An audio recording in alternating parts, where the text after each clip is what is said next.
Hi, welcome to the open house for the sculpture department in the Yale School of Art.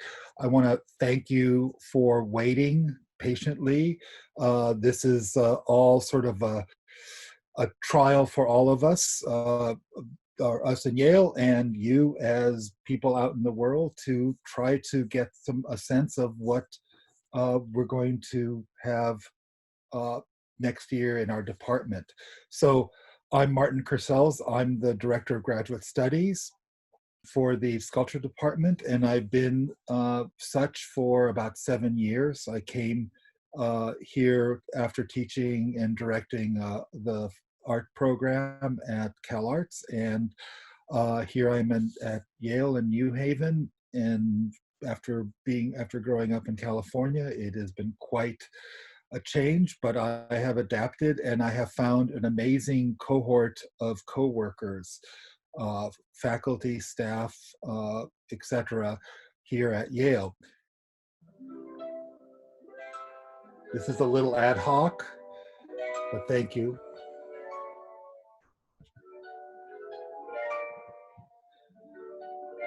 Thank you for coming to our presentation. Before we start, I want you to look at the screen at facts about the program in sculpture. The program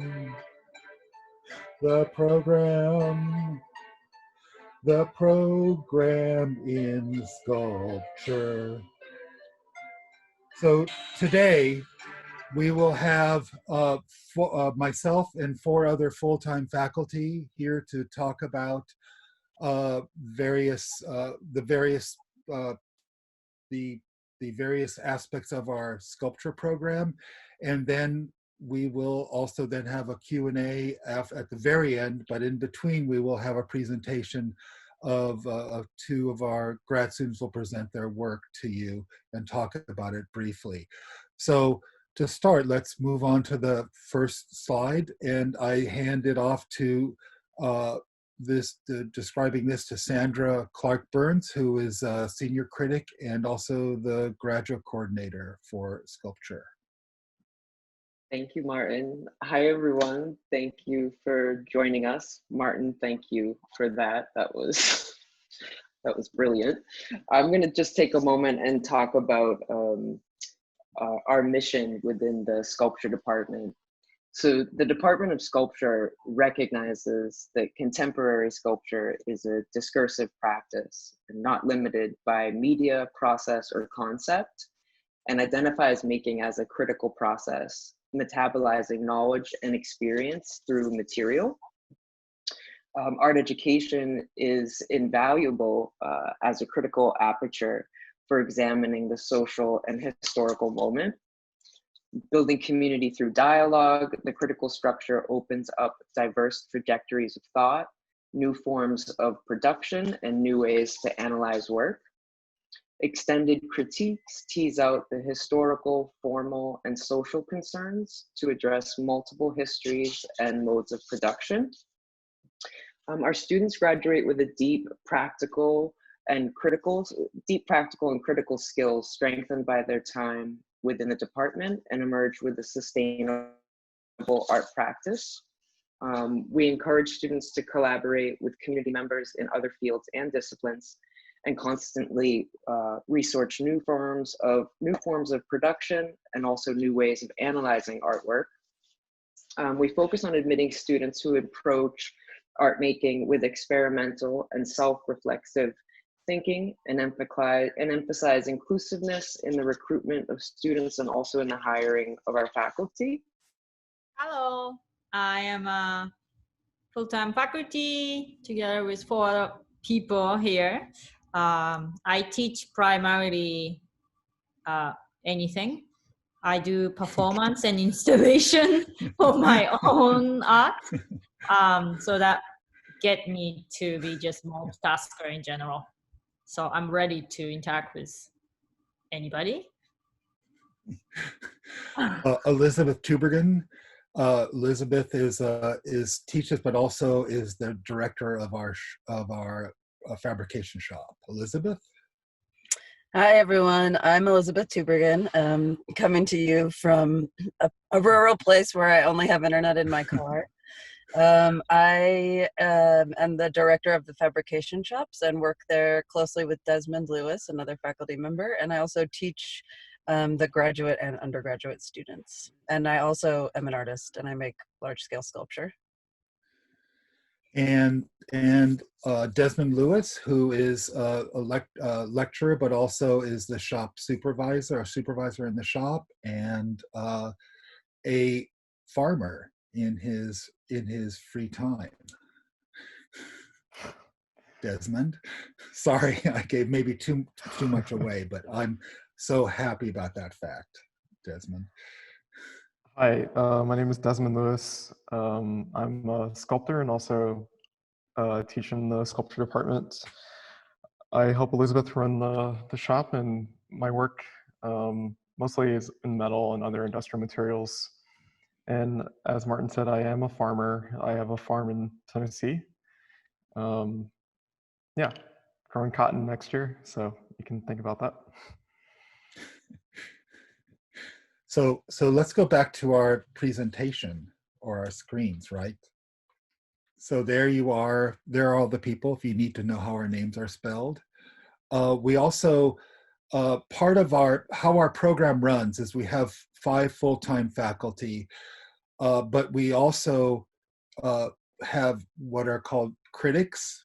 I don't know where this came up. I was confused before, when I started working at Yale, that it said critics, and I thought it was like, I know, Peter Sheldall and Roberta Smith and people, coming up, but it really is, they're visiting artists. They're artists that visit from New York mostly on a short-term basis, meaning they're doing studio visits. So they're sort of would be considered somewhat like adjunct, but a lot of them do not want to work full-time. They just want to be involved with schools because they're either their careers or the things that they do, their travel is too much, but so they want to be involved with the program.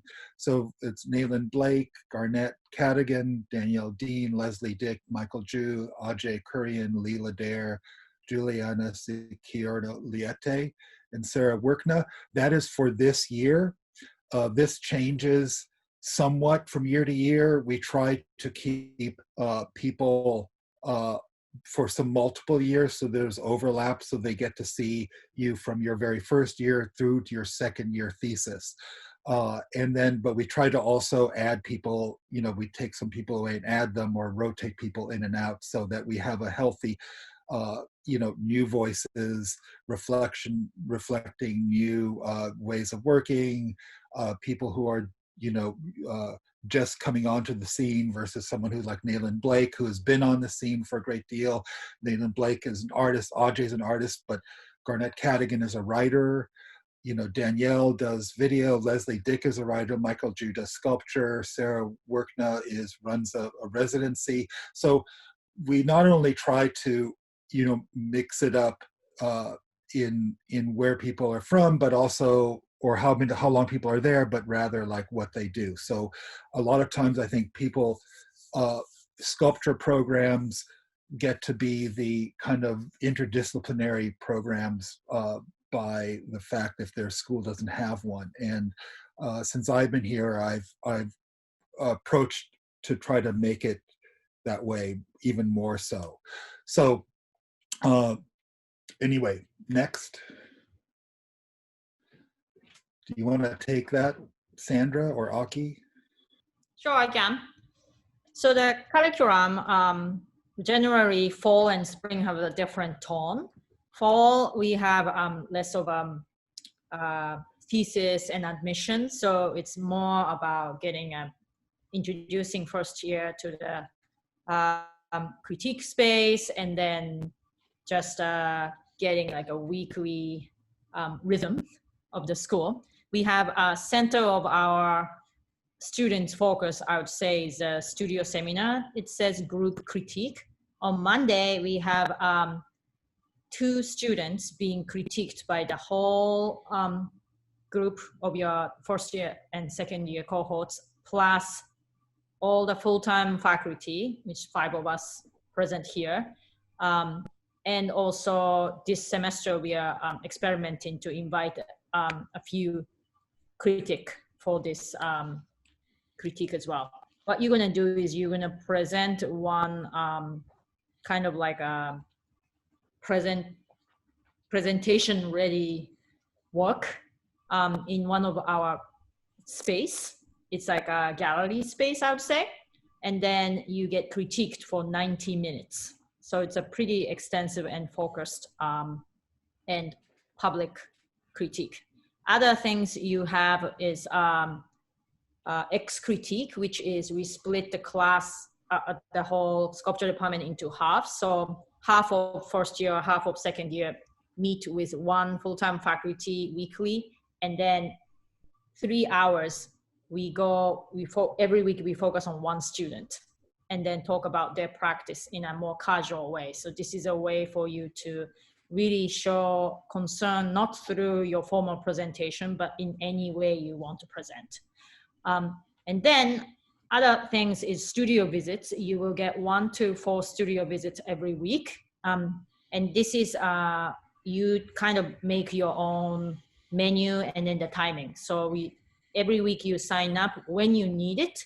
You will meet a lot of faculty and then guest critic, and then, or you will stay away and try to walk through your ideas that week. Anyway, you get to have 40 minutes one-on-one conversation with either full-time faculty or critic that we showed you, like 7 or 8 critics, and then also visiting artist who comes weekly. So you will meet plenty of people in your studio. And then other things that happens, first year, you will be doing an all school theory-based class. So that's once a week you meet for speakers and then lectures, but also you will have a good amount of reading each week that you can get your head into. So that's that. During the second year, you will use that time to take an elective. Okay, so spring semester is a bit different. We still have the group critique. Once a semester, you will present formally to all the department, and you will then have a studio visits also, and then the weekly visiting artist lecture, and then you will also take elective. Most likely after the first year's critical theory class, you will take more elective. This can be art school seminar. It could be sculpture seminar, or you can also take interdisciplinary seminar or painting seminar if you can get in.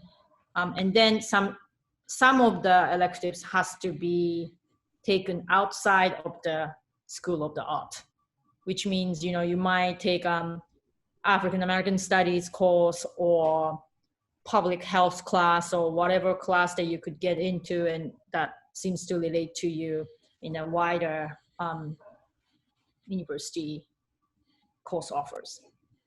Okay, I think besides those things, there's workshops that will be sporadic offering, and most likely more concentrated in spring semester because spring is like longer, and also you already know your school. And then I would say this is kind of director and faculty discuss with students to gauge what kind of workshop interests the current student.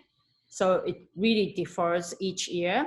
Sometimes it could be stone carving, it could be a basket weaving, or it could be more towards theoretical or reading oriented, or perhaps this this year we are doing more focused on how to speak in an inclusive manner in a group setting, because of what's happening in this world. We thought that could be of students and everybody's interest.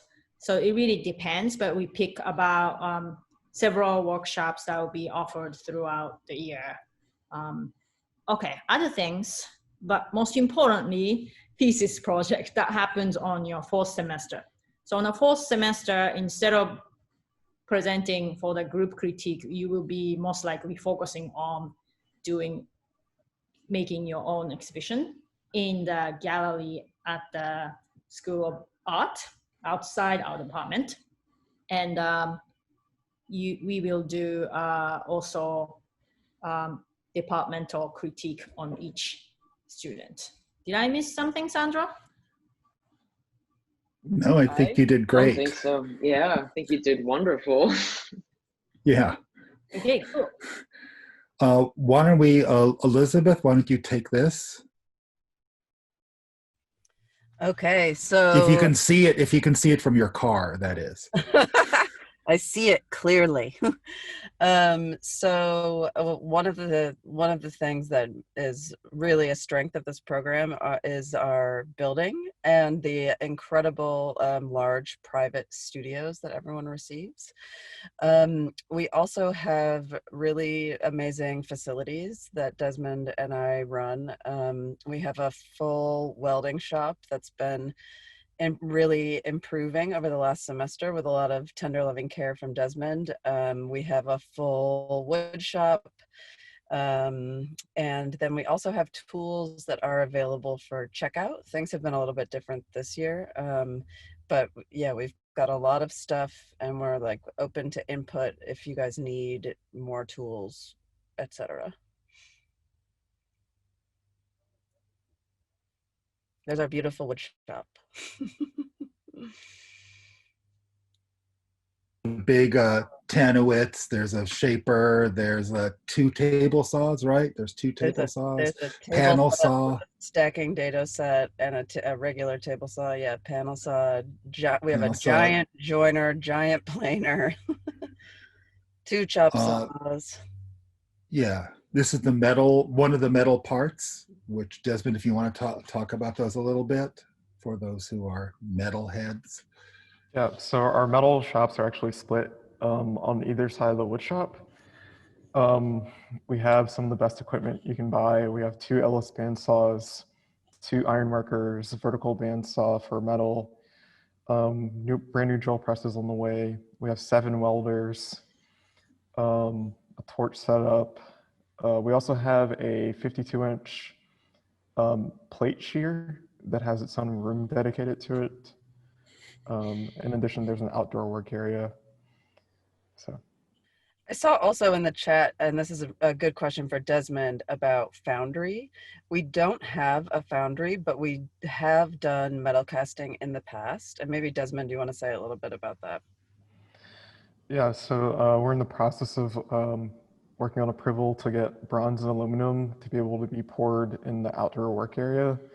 The iron casting is a little bit more complicated because of the safety measures that go along with it. But the hope is that maybe in the spring, depending on how the pandemic goes, that we can do one at the end of the semester. This is just a picture this is a photo from the 3rd or 4th floor where the studios are, looking out over the city of New Haven. And the one thing I just wanted to point out in this picture, when we're back in the building, of which we are in the building, but when we're back in bigger groups, to the right there in the parking lot, there's a place called 4 Flowers, and that's where you go on breaks between crits to go get your scones, coffee, and soup. That's the only thing I wanted to point out to you. Yeah, it's a great photo. Thank you, Desmond, for the photo tour. Yeah. It's awesome. Okay, so we have some students here too, right? Yes. Yeah, so my name's Armando. I'm a 2nd year now. I was based out of LA, Wilmington, down at the Port of LA prior to coming here.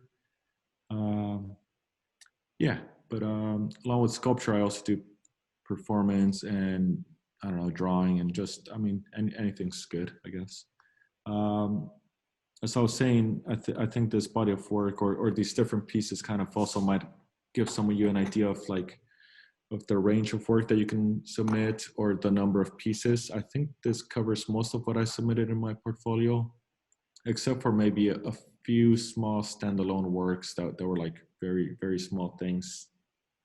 But yeah, we could just start from there. I don't know, this is a drawing from 2017, I think, that kind of encompasses a lot of the ideas that I'm working with. It's a map I drew by walking around my hometown, the place I was born in, Mexico, and just outlining the streets, all these like small little tiny narrow streets, and then sitting down with my oldest relatives and kind of labeling all of these land formations that are in red based on kind of like the names given to them by locals, just based on what happens there, like in that place. Like there's a place down here, like Tejonera, that's like, it just means where the raccoons gather or hang out or something like that. But in blue is what I was really interested in for this piece. It outlines the river that goes through town, and it dots all of these springs that were year round, but that are drying out and are mostly gone in this town. And so it's this idea of like thinking about the water and how the farming practices there have been changing the landscape, have been changing the availability of clean spring water, and how memory is fading and how that water is fading kind of simultaneously within a generation, really. And so trying to kind of make this map to remember that by. Let's see, I don't know, there's performance work. I won't show any videos just for the sake of time, but there's a lot of performance work based on oral tradition and stories from this hometown. There are drawings. I think this I actually didn't submit. It wasn't, this show wasn't completed until after I had turned in my application. But during the interview, I did show a lot of this work in process, I believe. These drawings were still in process. And the installation that they finally were a part of was not complete. But I think I remember speaking about it, about plans. So that's something to keep in mind when you apply. That's like, you have like all these works that you show, but if given an interview, I think that's also something to really know that I think the school wants to see that you've been working, that you didn't just submit your portfolio and you're kind of like hanging out and not doing much else. I think it's good to see that you're still at it. Other performance piece, just also based around working with my dad. That's him in the background laughing. This piece was kind of a nod to his labor and the difference between him working with earth and me working with earth, thinking about how I work with clay a lot. And not even ceramics, but actual clay as the material, as this unfired thing, as this malleable, just actual substance. So this performance involves me dragging this plow shape, this rough plow shape that weighed roughly what I weighed, and dragging that along Wilshire in LA, which is like one of the busiest thoroughfares, this big street, and dragging that until these are a little out of order, dragging that until I reached the exhibition space. This was at the Craft Contemporary, located kind of across from LACMA. So early on, those were Chris Burden's street lamps. I forget the title of that piece, but that's a big influence. I wanted that photo up. But yeah, there's this idea of how do I enter that gallery space and what kind of labor is needed on my part. So it goes into like, aside from or beyond paralleling labor and the way I work with one material, the way my family might have traditionally worked with this this other form of that same material, it goes into kind of like the labor practice of what it is to be, what it means for me to be entering the art space, and how do I gain that access and that, I don't know, that venue, I guess. So yeah, it was exhausting. I finished off by changing clothes. I shed kind of these clothes that both are performance clothing, but one is kind of these old clothes that I will do some of the dirty work with. And then these clothes I change into are the clothes that I then put on when I'm at a function, when I'm at an opening, which is also kind of this idea of performing. But also it's just like my upbringing, you know, you go somewhere nice, you dress up nice, you change, you put on a little cologne and whatever. This is kind of the remnants of the performance, and there's a video, there's documentation for the rest of the show. Jumping over, this is another piece. This was at the ASU Art Museum earlier this year, back in January or February, that weekend in between. This is also kind of, I don't know, I mean, it's all sorts of things, but this piece was titled, I forget the title. It was a really long title. It was part of a poem that I'd been kind of working on. But the final line to that writing was "Y la gente," which translates to "and the people." And so it was really about asking, where are the people in these materials and in this space, and how do I bring that about? I mentioned I work a lot from family story or an oral tradition, and that also is a lot of just a lot of myth and history and mythology even. And so with this piece, these replicated columns are referencing the architecture of this museum, which is all based on pre-Columbian sites. So there are tons of pillars. There's like a pyramid above ground, and it's replicated, inverted upside down. To get into the museum, you kind of walk down this pyramid into like the bowels of the building, which is the lobby. To see the rest of the museum, you have to walk, you make a big loop back to ground level, and then to above ground level, and then back down again. And so I kind of responded to that by replicating these columns, and kind of as a way of taking them back, as a way of bringing back the reference that seems to kind of be gone, but it's very present for me. And so along with Where Are the People, I actually collaborated with this Azteca dance group. And they kind of, I mean, they did all the work. The performance was really about me kind of just being led by them and by Becky, who was the main, the leader for this group. And digging through these columns to find these kind of, these pieces that I've been working with, which were the gold cactus and this grinding stone, both objects which I've used before. They were in the previous install, along with the drawings in that clay floor. And this grinding stone is also an object that's been used in other performance, and also kind of has been a kind of a recurring element in some of my sculpture, in several performances now, I guess. Yeah. Oh, I guess we do jump. I'm gonna stop screen sharing for a second and share a different file. Okay, here we are. So all of that, I think you can see that there's kind of a range of mediums, from drawing to sculpture to just like this raw clay installation. And that, I think, is continuing here. It's a little harder to do something as ambitious, just in terms of the logistics of sharing the spaces and knowing that the next round of crits is a week after mine. So it's really up to, it's up to you. It is possible, but usually if everyone is in conversation about what space they want and when they will need to start installing. So it can be hard to do something like that. Like if I wanted to do a whole installation here, I would just have to like really work and make everyone happy so that I'm not taking the space from the next round of crits. So it's not impossible, but but it is a little more work. But I mean, that's all in conversation with your cohort, if that's something that you want to do.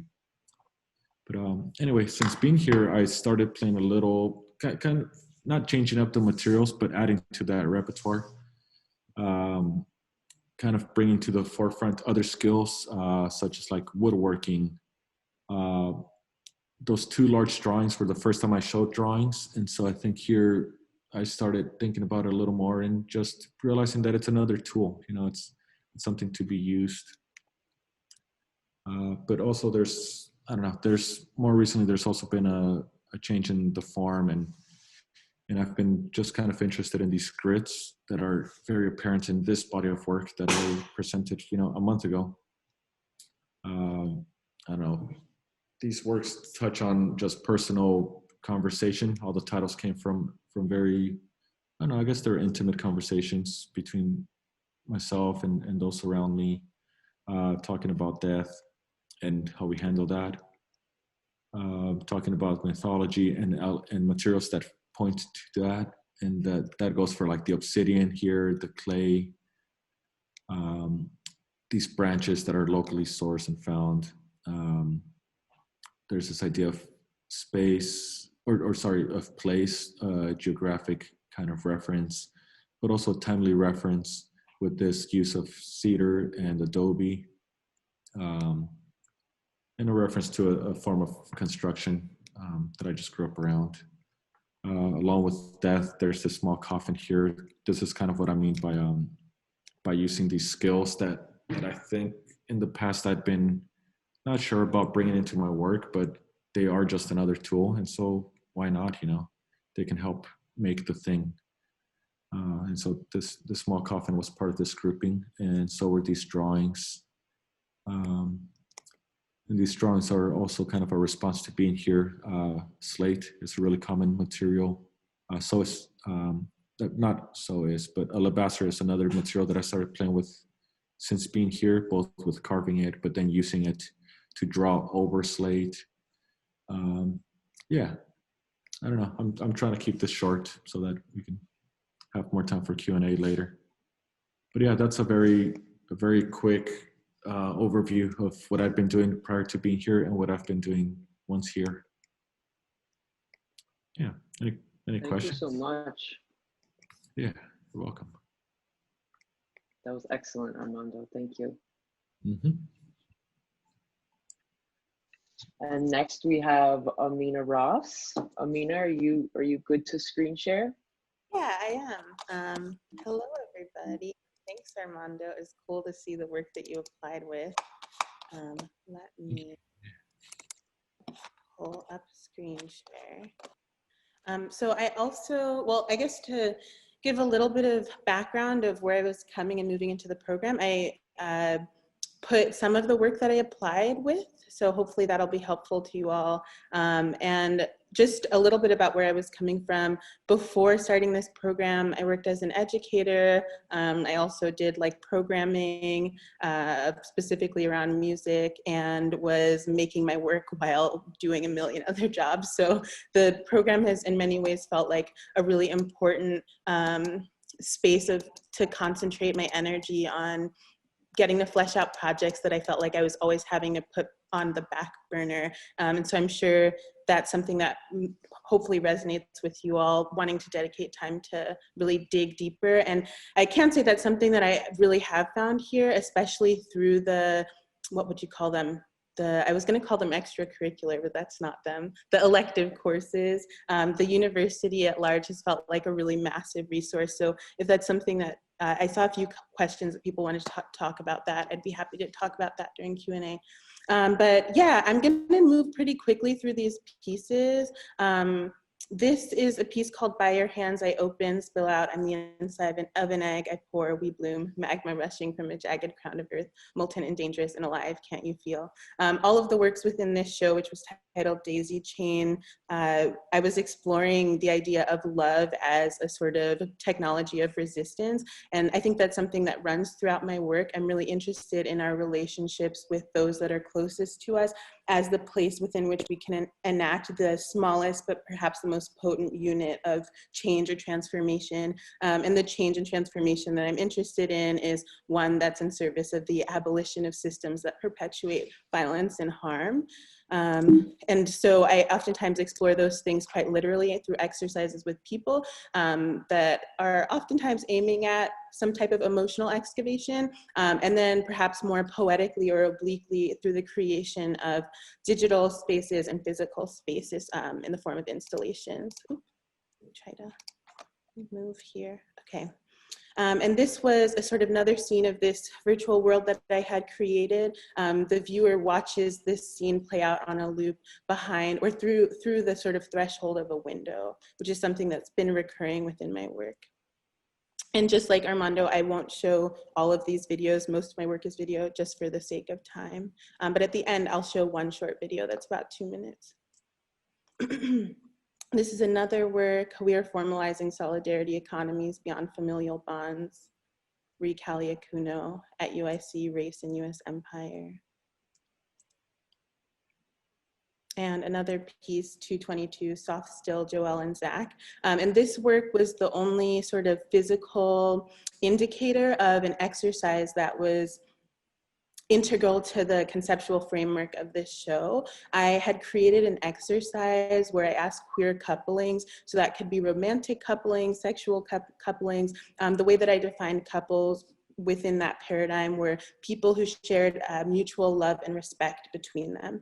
And so I created a framework that were a set of questions about consent, boundaries, a history, a relationship to tickling. The couples then chose a time interval that they'd tickle each other for, and then afterwards they'd debrief the experience. And so this is a still from one of those videos that was then printed on silk and hung in this space. But while the sort of like invisible component or something that wasn't housed in the form of a monitor were these different episodes. So throughout the duration of the exhibition, in conjunction with gallery hours, people could go onto their cell phones and watch an episode. Most of them were between like 15 to 20 minutes of these different couples and their experiences moving through that exercise. This was something that I made, oh, as my lights dim here. This was something that I made in my first semester here, but I didn't show this configuration of it at Yale, but at a show that was in Eugene, Oregon, Etheric Bridge, Winter's Grief. And I just include this here to, I guess, illustrate the ways in which, since entering the program, I feel that I'm beginning to, like, I guess, push the screen and extend further and further out into space. This is a documentation of my first critique last year. And again, I think that there's a sort of spatializing of the images. There was also sound here. And yeah, this was a piece where I collected dreams from people through a hotline project. So the overhead audio was about a 30-minute loop with some of the dreams that I had collected, while what you see on this large wall here, which was a virtual environment I had created, sort of played out. And then on the floor on these two monitors was a video, Untitled Queer Bath Time, where I worked with two non-sexual queer partners, I guess you could say, to bathe one another. And so they were kind of these moving image scenes or worlds in and of themselves. And then following that crit, I made this piece, Specular Cry. In addition to thinking about like relationships as a space within which we can enact change, I'm also curious about the role of our own internal worlds or psychic spaces as a place for transformation. And a way that I've been working through that is looking at crying or leaking or overflowing, using water in many ways to think about a sort of pouring out.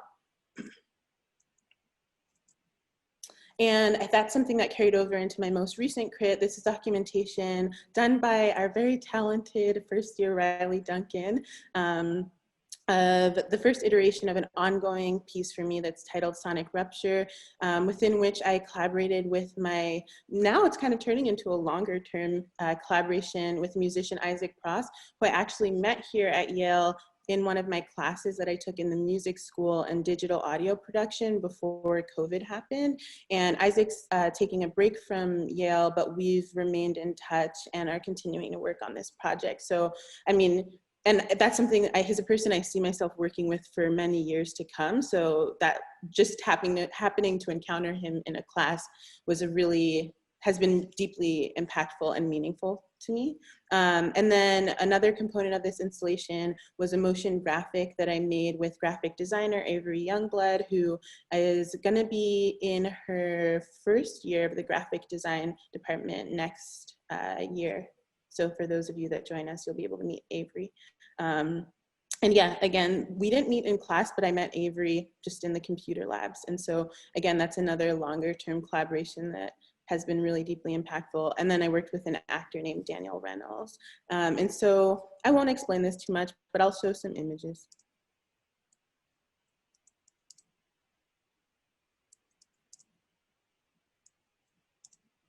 Okay. And I think if I have enough time, can I show a 2-minute video? Yeah, maybe. Okay, cool. Yes. Sweet. Yes. Video. It's funny, I couldn't see anyone, so it felt like I was talking to myself, but I trust that you're there. Okay, 2 minutes, 30 seconds, I lied, but we'll see it. Sweet face, black legs, squid ink, wrapped in shadow. I grew deep, bitten plum purple, dead. Just breathe, fuck, suck in air, grow limp, and always try again. Be shiny black, refract light, me a wet pool. All things settle here at the bottom. I break, the sky falls, damn, I'm good, damn, I always is. Just say, we've been waiting too long, glad you decided to come through. It's been a minute, like 8 years, and I don't say nothing at all. Instead, let my wetness speak through me. I break, the sky falls, damn, I'm good, damn, I always say. Just say, damn, you look good, all dark, like you are, shit makes me hungry, damn, make me wanna die here, damn, break down, turn to her, damn, pour things out of my brokenness, that good, make you smell good too, like you meant to, like vinegar, like microbial, like production, like small things, damn. I break, the sky falls, damn, I'm good, damn, I always is. I reproduce, not like birthing, but like multiply. I break, the sky falls, damn, I'm good, damn, I always is. I break, the sky falls, damn, I'm good, damn, I always is. I break, the sky falls, damn, I'm good, damn, I always is. Dark like I am. That's it. Thanks, y'all. And the audio is by my long-term musical collaborator, or done in collaboration with my collaborator, Charles Rice, AKA Orphan. Thanks, Amina, and thank you, Armando. Very, very good. Thank you so much. I want to mention one thing because Amina mentioned it when she said she had met someone before COVID. And so I want to, and there's been some questions about how things are running here in COVID, and I'll just try to give you a fairly quick overview. We were sadly, like in April, we had a building shut down or a campus shut down, but through working through summer, everyone within the School of Art, staff, faculty, we're able to open in a smart way starting September, I think it was September 1st, I think, something like that, when we opened. And so I don't want to talk about the other programs, but for sculpture, the studios are online, available. I mean, I shouldn't say online. Students are available 24/7. The shop, which has normal working hours anyway because of safety measures, we probably had less hours than we did last year, but pretty much the shop was open 7 days a week. And that there were monitors in there, both for safety for safety of tool use, also safety for COVID, but also to help people in using things. So we have available shop, studios that are open, and how we did the teaching was anything, and this is sort of a general thing that's going on in the campus, anything that sort of can be taught more easily online, i.e. lecture courses, seminars, is online. We decided we needed to be safe, but what we do is we have our Monday crit is online, the critique is online, but the work is seen, is up like 4 days before the critique, so that we have a timed calendar that people go and see the work, so we're not all crowding around work at one time. And then we go back and then we do it online. We also then have, you saw some of the photographs that Riley took, that those are available online, so you can see those over the weekend before the crit for the memory. The X crit, which is the department divided, is held in person in 2 large rooms. It's two sections of the class, 2 large rooms, socially distanced, so that can happen in person. And but studio visits for those who live in the area are in person also. It's just like 1-2 people are allowed in the studio, could be yourself and a helper, you and a visitor, something like that, you and a visitor. Otherwise, everything else pretty much is online in terms of, like I said, the seminars and critiques. So we're on level orange here at Yale, which is tightening things up a little bit, but the studios are still open for use.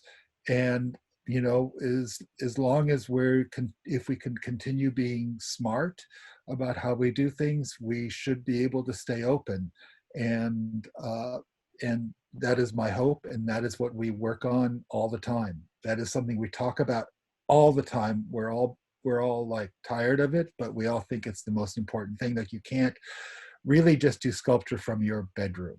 It's very difficult to have the visions that we want our candidates to have, and then try to do it in your bedrooms only. So, all right, where are we now, Great. Karen?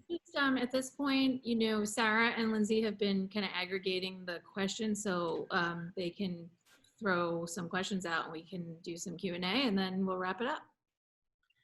Sure. So we have a number of questions for Amina and Armando.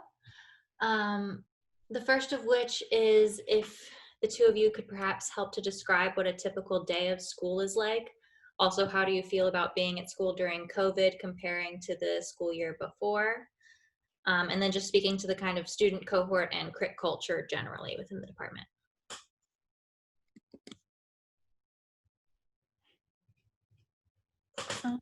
I can talk a little bit about day to day. I feel like because we have the studios, there is more like it feels like more physical experience. I think just on Zoom would be really challenging. I found that my Zoom class is really great, but I do also know, just as a learner, I need a physical component. Yeah, so I'm taking a lot of different courses in other departments. So I take Portuguese in the Spanish and Portuguese department, technologies of movement research, which is in theater studies, and then I take mechanical eye, which is in the architecture department and the Center for Collaborative Arts and Media. I really like being in different departments because I've met and really incredible people that way. I do think it takes a little bit extra work to make sure, if you're interested in building and collaborating with people, like reaching out and being active through this space here. But it's possible. Like in my movement research class, while it was nice out weather-wise, there's a person who I've done dances with, social distance and mass outside, and we've kept that up as a weekly practice, and we'll do that as long as it's safe, safe and not freezing. So I don't know, that's been, so my day-to-day is between Zoom and physical experiences, trying to balance it out. I don't know if you wanted to talk about it, Armando. Yeah, I don't know. I think the typical day changes quite a bit depending on the schedule, but I mean, it really involves being in the studio a whole lot. And I don't necessarily mean the making. I think I come and I sit here for a lot of the time and create, studio visits here, or just read. But this is my typical day right now. I just, looking at it. There was a question about the kind of crit culture, the kind of like environment during the critiques, and kind of how the student cohort relates to one another. Well, I don't know. It's pretty polite. I mean, I'm too polite sometimes, Armando. Too polite. I don't think I'm speaking specifically to like right now during COVID.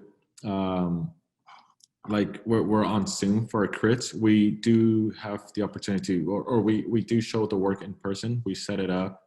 There are sign-up sheets so that we can all distance and see the work during a time slot, either in isolation or maybe just one other person in the space, mask on, all that.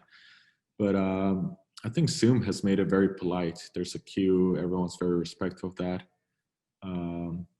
Yeah, I don't know. For me personally, I think some of the energy of like being in the room and like being really passionate, being like wanting to yell and cut someone off is kind of gone. But I think we're not losing any of the insight. I just personally miss the energy of like being in the moment. I don't know. Amina, maybe, or someone else. There are other people here. So I think I might have, I might have skipped in front of right to the Q&A for Martin or the faculty introducing the other students that came in for the panel. So I apologize for that. I believe is Jeenho Seo is here. I saw Jeenho. I believe I saw Erik. Hey, Jeenho. And I think I saw Hyeree as well. Jeenho and Erik are Jeenho is second year, Hyeree is second year, and Erik is a first year. So just if you could introduce yourselves, Jeenho. Yeah, nice to meet you guys all, and hopefully see you guys next year, if that allows. I'm a second year sculpture student. I'm an international student, so if there's any question about being international students, I'll be happy to answer that, and also with other questions too. Hyeree? I'm Hyeree. I'm second year sculpture student as well. I'm an international student as well. You guys can ask specifically about those, either publicly or privately. I'm happy to answer. Thank you. And then Erik. Hey everyone, welcome. My name is Erik. I'm from New Jersey originally. And yeah, really happy to be here. The COVID times make it a little complicated, but we still make a lot of work in our studios, and yeah, it's very cool. So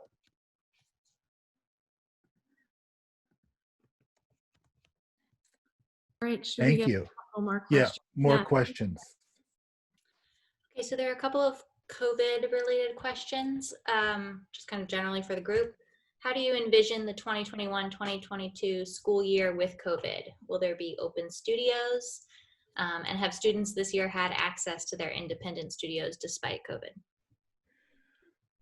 Yes and yes. That's our plan, and they've had access to the studios. I will be transparent. We were closed for 3 days because there was a COVID issue with a party, and the building was closed because of that, not from the sculpture grads. So I just say, like, something like that actually makes a difference if people aren't following the guidelines. But it's open again, and I think people are now maybe more willing to follow the guidelines because they see what it hath wrought. And if COVID gets worse again, what is the school planning? Will you be doing virtual critiques / how has that been successful during this year? Would students be allowed still in their studios? Aki, Sandra, what do you think about that? I mean, I can just first say that Oh, yeah.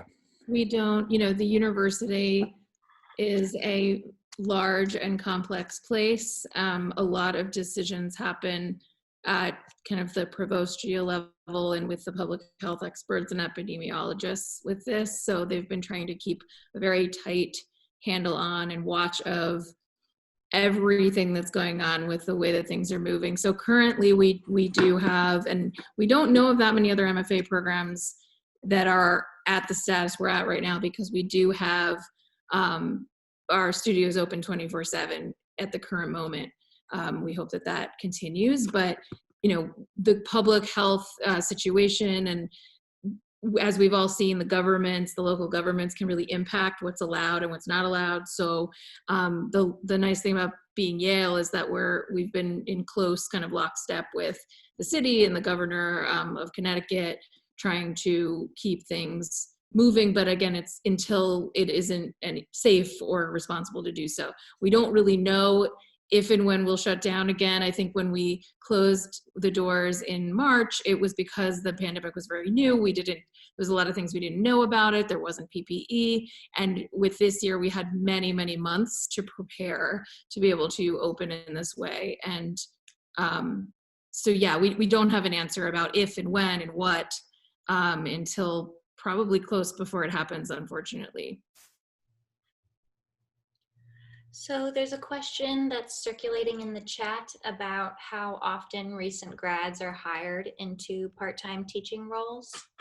If the faculty have any thoughts on that. I could say for sculpture, if we hire people, it's usually some years after they've graduated, because we want them to go out into the world and be artists, because we don't hire people to fulfill. We do have requirements for undergrads, but our requirements, so to speak, for our graduates are basically based on what is of interest to the person who is teaching it. So if a person needs to go out and find their way and define themselves to some degree in order to bring that back in order to teach, is philosophically is how we approach it. It is not a hard and fast rule about hiring or not hiring alumni, but that is, we feel it doesn't do any good just to hire someone right out of school in any case.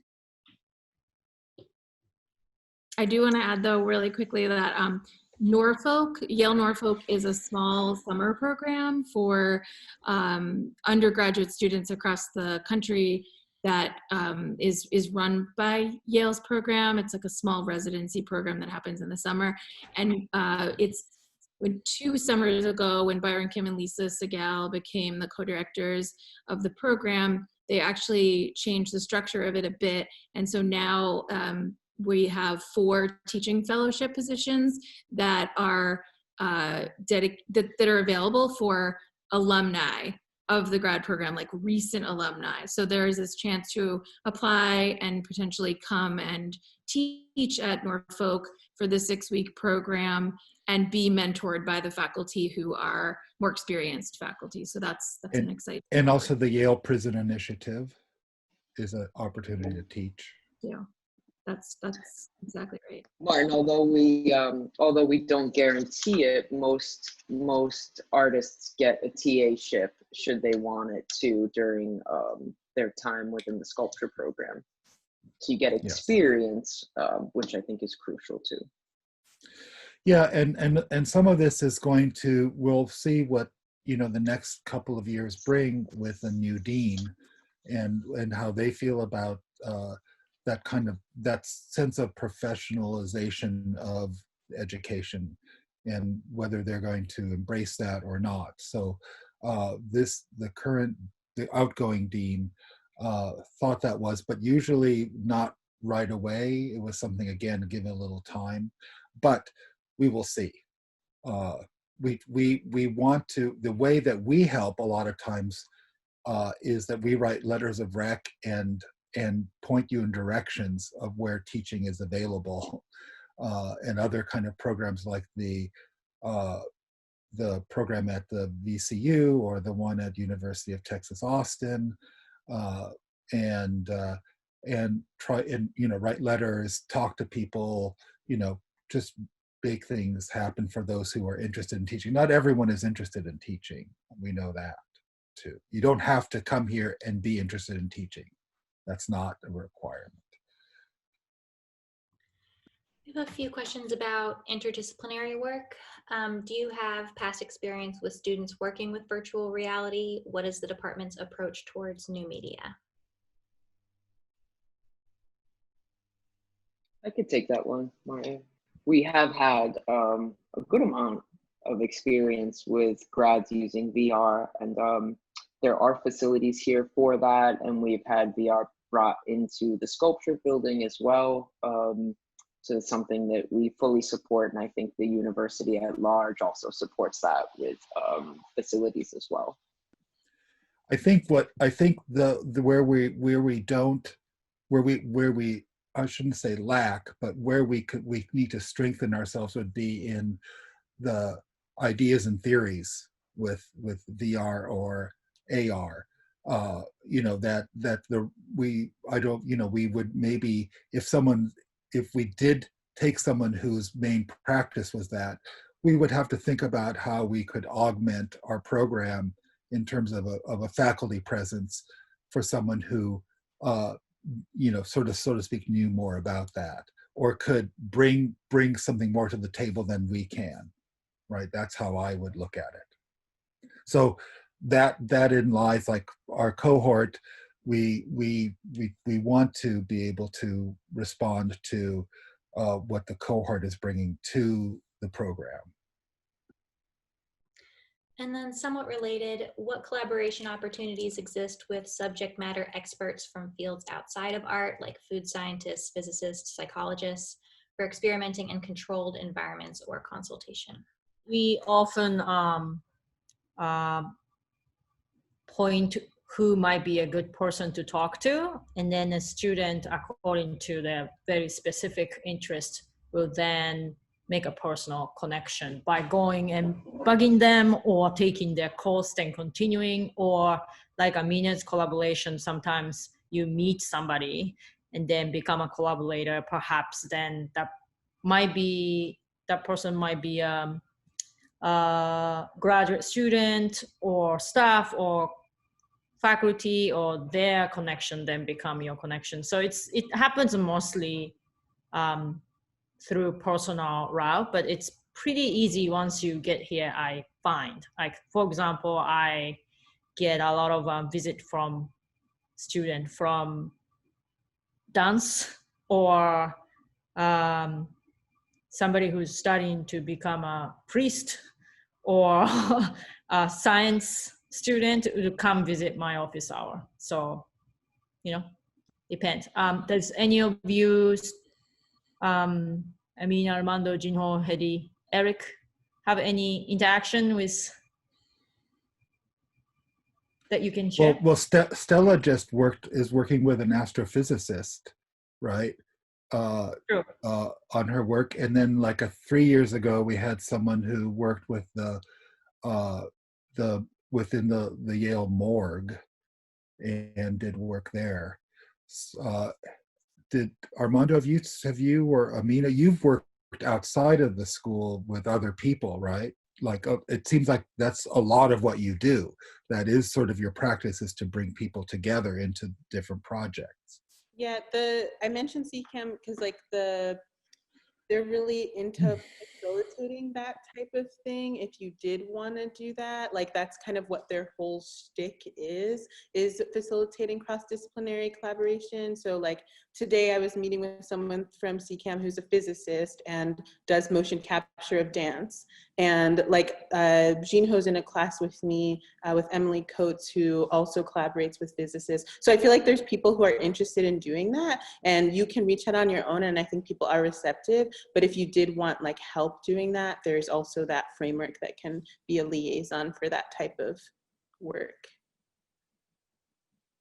Our dean had also worked out a program. It was going to happen this summer, but it didn't because of COVID. But with CERN in Switzerland too, and I would say that I think that there are many people around the university that are really interested in and open to working with our students from the art school. So. Critique related question. For students who work in performance, are critiques live or through a documented video? I replied in a chat too, but basically you can choose to make a video documentation and share, or you could schedule a live performance in advance of critique and invite us. Some students will plan like a multiple performances to accommodate different people. And then anyway, you can do both. If you are doing the live performance, you can also present the documentation. That often helps. Can the MFA be done part-time? Do you offer flexibility in the whole MFA timeline for parents? We are currently only a full-time program. We do not have a part-time study. Martin, you want to go ahead? No, finish if you have more to say about that. Just that we're approved to be a full-time study program. There's a lot of there's just a lot of guidelines as far as like your kind of degree program, your accreditation, the way that you distribute financial aid, et cetera. And we only have a full-time enrollment option. So yeah, there are things that you have to be at. Like there are things that you have to be at. You have to be at the crits. You have to be there for your meetings. You have to be at excrit. You have to be at certain required courses, and also then when you take your optional courses. But if having a child doesn't necessarily preclude you from being engaged in the program in any way, meaning that you just have to be so much. You have to have a higher level of organizational skills to do that.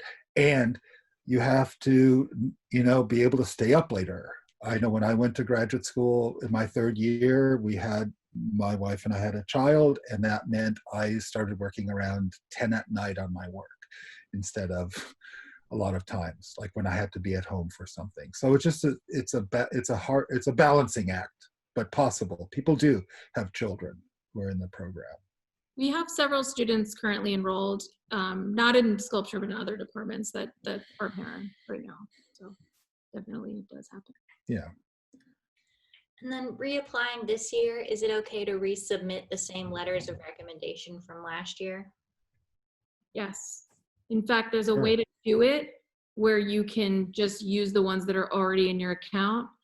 I don't know how to do it, but we could talk you through it. The faculty might have another idea about whether they want you to do that or not. But yes, you can. As far as reapplying though, we would like to see some new work. No, I think it's more like we have to see new work. Like we do make a distinction when if we see an application, they go, oh, they applied last year. Oh, look at that. Look at the work they've done now. I mean, that is like absolutely important to have new work in that portfolio. If you don't have it, we will most likely, the same thing will happen. as happened the year before. Logically, why would it change? And how do you choose from the wait list? When we make our list of choices, we make the wait list at the same time, and we rank the order of the wait list, and then we just go down that rank and we discuss it thoroughly why we're ranking in this order. And so then we don't have to revisit it. We just go back and Taryn offers it to the next person on the list. Right, Taryn? Is that?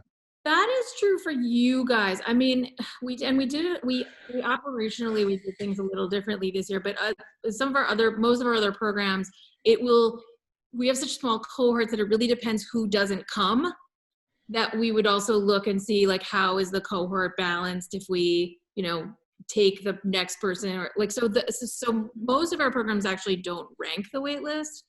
And even in the cases that Sculpture does, we don't necessarily always go in that That's true. That's true. That's true. Okay, you make a good point.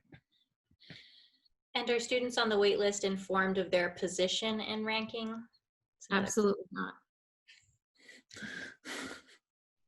So maybe we won't rank this year if we're going to follow Taryn's idea. I really do try to keep everybody informed as we go along. I know it's a tough thing to be on a wait list. It's stressful.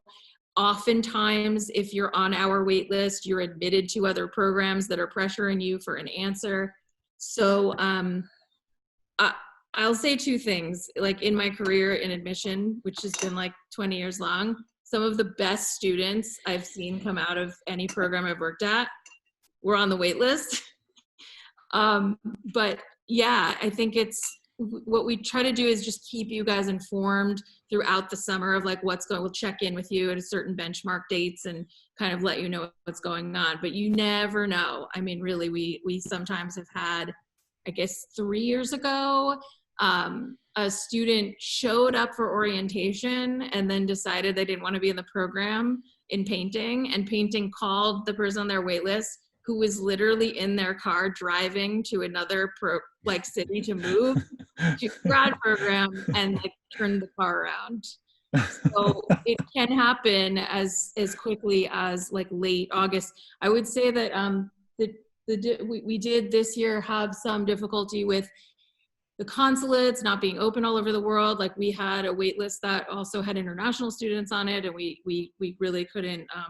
There's a point where you get to where you can't, you need a lot of lead time with international students to do visa procurement and all of that. So, every year is different, and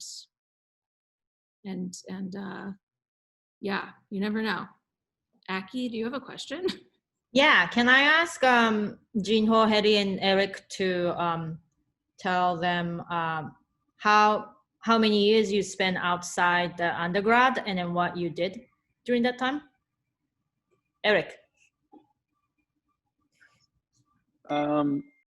Right. So I finished my BFA in 2014, and then worked for different like fabrication companies and a few artists, and continued making my own work like pretty much the whole time. And yeah, just some odd jobs and maintaining a studio practice. And then I was also a technician at a smaller art school.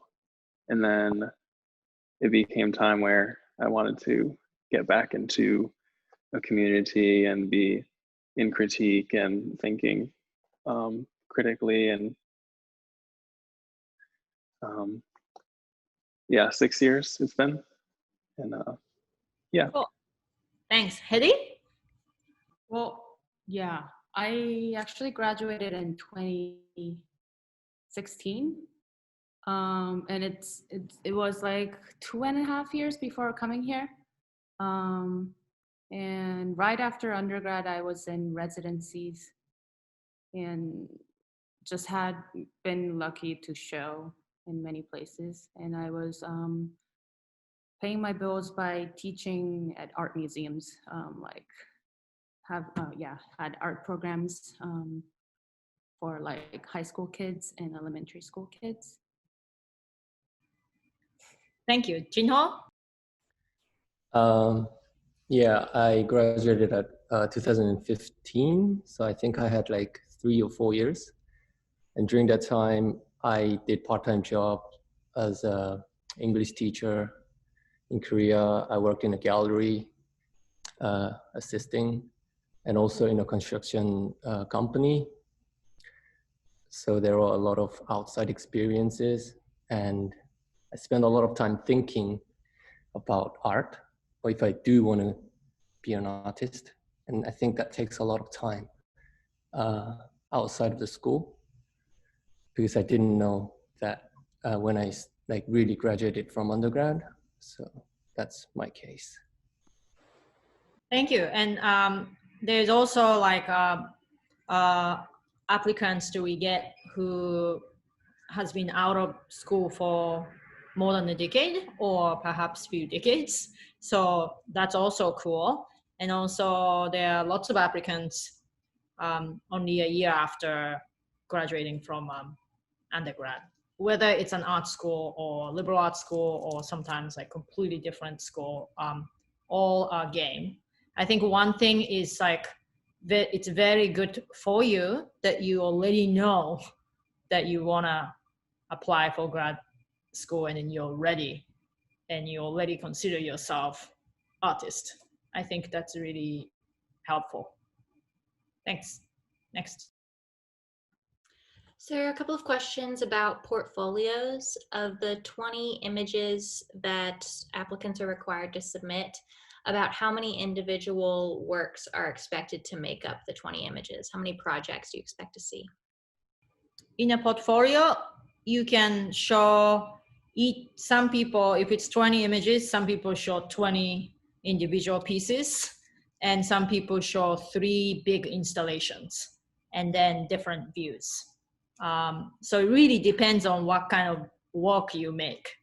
Some people work in series, some people work in a more complex work. So really think about how would somebody who never seen your work or met you understand the physical and conceptual nature of your work through the image. Although you can put medium and description and whatever footnote you want to put in application, I think you want to think if the images already communicate most of that. So I would just like to add one thing, that if like you figure that out and you've come to this conclusion of the work that you have and you have 18 images and you go like, oh my God, I need 2 more. So here are these 2 from my life drawing class. No, you don't need to add 2 more. You know, like as long as you have 16, 17 images, you're fine. We'd rather see the strong work than throwing in things that we don't need to see. do you discourage submitting series as part of a portfolio?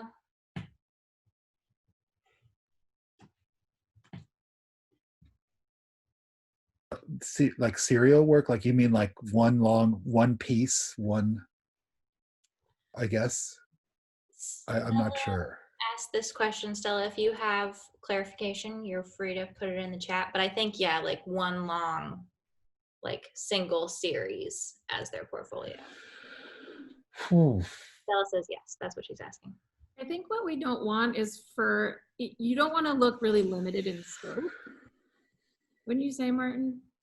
Yeah, I mean, it's interesting, like, you know, I knew this painter, John M. Miller, and he only made, he said, one painting over like 50-year career, right? And it, you know, it would be just like one painting, even though they were literally different objects. If your work is of that nature, I think you need to really explain that within your statement, so that we understand why we're sort of looking at like one work, right? Because otherwise we think of it as it being limited, as Terrence said, limited in scope, right? That we're just, this is one thing, what else can you do? But if this is what you're doing, if this is your mission and goal, and so your statement needs to address that, and then what you're planning on doing to that. Like if you're planning to blow that up, or because if you're just saying, I want to continue doing that, I don't know if we'd be the right place to come. in that way. I think too that I mean, one thing I think I've also learned over time, and Lisa Croce said earlier in our first session today that like very well that you know, I think sometimes applicants think that they need to be super polished and like everything needs to look incredibly done and figured out, and they need to have this extensive CV to prove themselves and everything, and that's really not what we're looking for. We know that we want to bring students in that have work to do, right, and have growth to make. And if someone has already figured out their practice, you know, they're already showing work and having this whole sometimes it can be really problematic if you're working with a gallery too, because it's like then your work doesn't always grow and evolve. And so I think that sometimes people think that they have to be much further along in the development and sophistication of their ideas and their actual work than we're really expecting, right? Would you guys agree with that? Yes. Sandra, yes. Elizabeth, Desmond, bring you back into the convo. Yes. Yeah, we I don't know how to say it. We want a project. You know what I mean? Like we want to be able to like talk about what, you know, where the issues are, what the problems are, where the good things are, how you're thinking about these things. Like we want to insinuate ourselves in a helpful way, not in a slimy, weird way, but in a good way to, you know, get you to a place where you feel, you know, become confident and comfortable in what you're doing, and that you know you can do it because you've done it already. Is there a limit to time-based work for the portfolio submissions? What if the work is a website? So, well, there is supposed to be a 2-minute limit to video works. Sometimes people go past that, and it's hard always to watch everything if it does. But if the artwork itself is a website, I think you'd have to probably come up with a creative way to show that by documenting it. What would you say? I would say that they need to have it documented somehow within the 20, you know, within their portfolio images, and then provide the link, right? So that we see what we're, you know, that we see that this is the work. It's not just like, oh, I'm using a website to show other work, right? If the website is the work, but we need it to be introduced through, I think, your statement, or through the slides and the description that goes with the slide, right? Is the way I would handle that. And Taryn's right, 2 minutes is the best 2 minutes of a longer piece, or like 30-second snippets if it's a very long piece, if you want to do that, and just sort of explain the context of, you know, what you're doing. That would be good. About the statement, I do see this one question, which is, and I was actually going to ask this earlier at the start of this to get it going, and I didn't, but because we're running a little behind. But Ada says the statement is so brief. Do you prefer to read about our work more than our bio? Yes, about your work.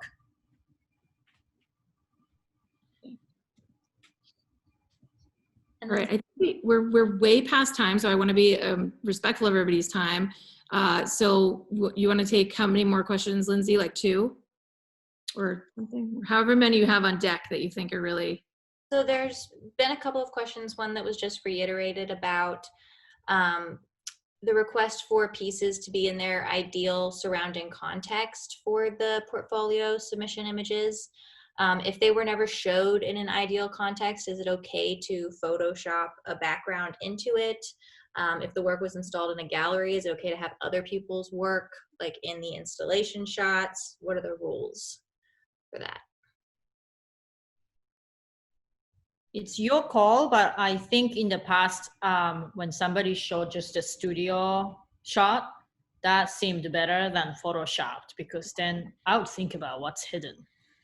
You know? Yeah, Photoshop Yeah. like brings up too many questions.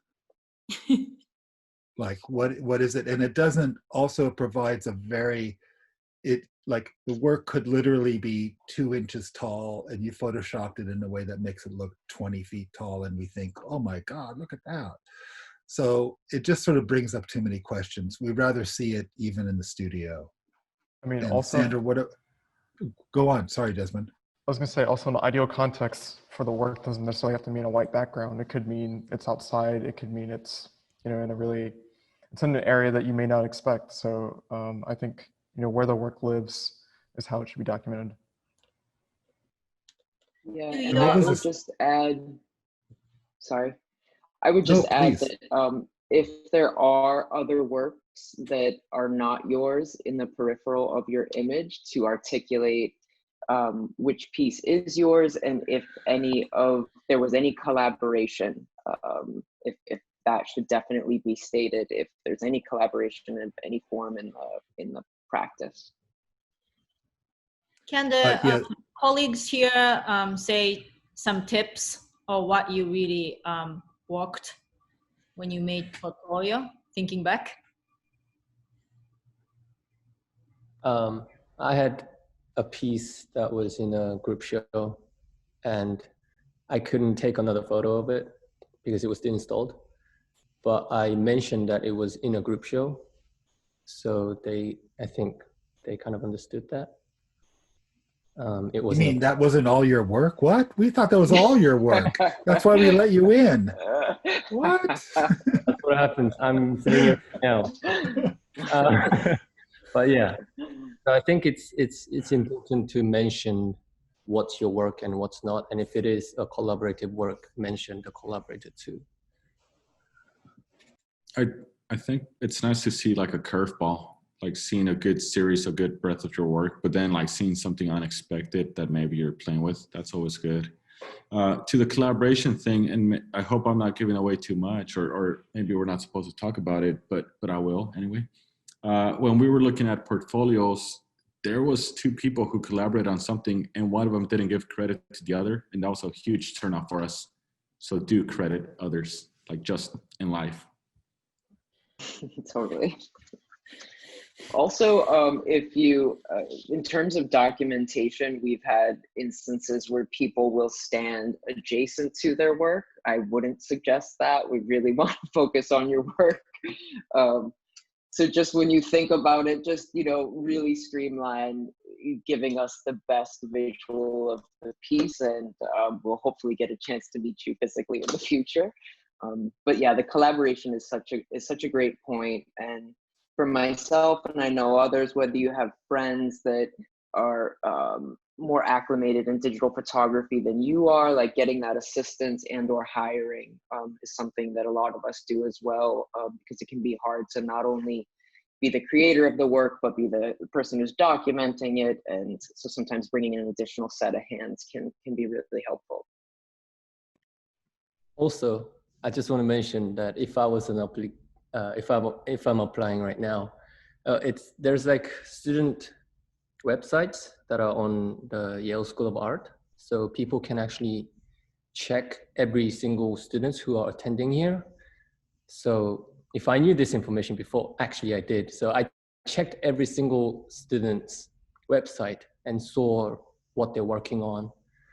And if you're connected to specific artists or students, then you can email them directly and ask maybe, and they might give you what they did or not. But I think that's a good way of approaching some of the questions.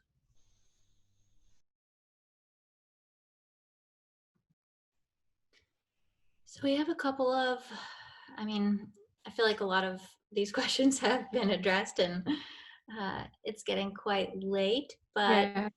if this is kind of somewhat related to what Armando was saying just now, if you have someone document your work for you, should you credit the photographer or videographer? It's not necessary, but it's always nice for the photographer or the videographer if you mention them. And I think it's a good habit to you know, to note people who help you, but it's not necessary. And then just one last question that's kind of facilities related. Do you have any partnerships with local fabricators for stuff that you can't make on campus?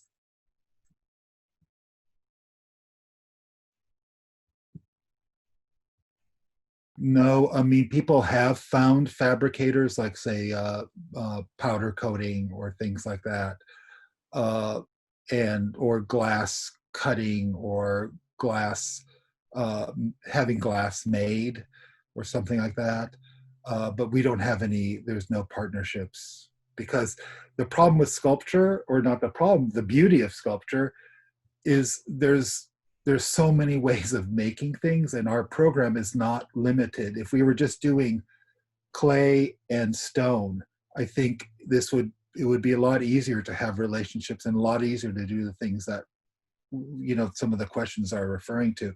But because we're a contemporary department, or, you know, at least a late 20th century department, because we're not into 3D printing quite yet, you know, it's hard to have all these different kind of relationships. We work in video, performance, installation, resins. Some people work in clay, wood, steel, aluminum. So we don't. I'm sorry, we don't. But we could help you find people if you need to. Yeah, I just wanted to add that, Martin, that we have often helped people, including finding even kilns on campus, things that are just these sort of honed into one person's practice, helping them make those links to things that they need that we might know of in the vicinity. All right. Well, thank you so much. This is, it's gotten completely dark outside. We're in my house. Elizabeth in her car, like at the drive-in movies.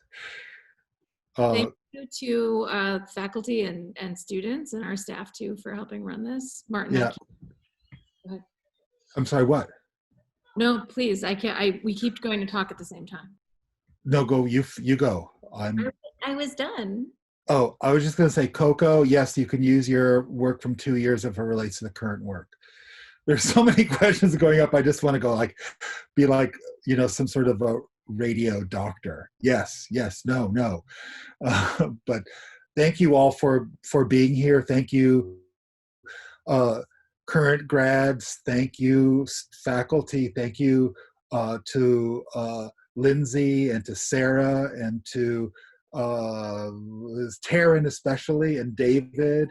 And especially thanking all of you potential grads or potential Yale grads, you know, for being here and holding out for 2.5 hours. It's really, it's been very nice to hear from you. Thank you. Thanks, everyone. And if they have more questions, where do they write? Do they write? We have the art.admissions email address, which is good for general questions. There is a lot of info on our wiki, so I would always encourage you to try to find the answer on the wiki before you email a series of questions that are all answered on the wiki. And a lot of the questions that are coming up in the chat, and particularly about portfolio, is like so specific. The thing I can tell you is that we often field a lot of calls and questions from students or from applicants who are just like, they have this idea that if they do one thing wrong, that their whole application is going to be not considered or something. But it's really, I think, hopefully you can tell by the tone of this open house, it's really more chill than that. And I think the real secret sauce is to trust yourself and be confident in your work and in the selection of that work. And so you can always call us. Our phone is back on. You can send us an email. We will try to answer you. But when it comes to like very, very specific things about your individual work and what should go in and what shouldn't, we really can't help you there. And part of the whole process of knowing if you're ready for graduate school is having that agency to make that edit yourself. Yeah, I just put my email up. If you had questions about the department, like Taryn said, not necessarily about your portfolio, like specifically, but if there are, you can write me. I'm rather busy. We're looking for helping look for the new dean, so give me a little time to reply. All right.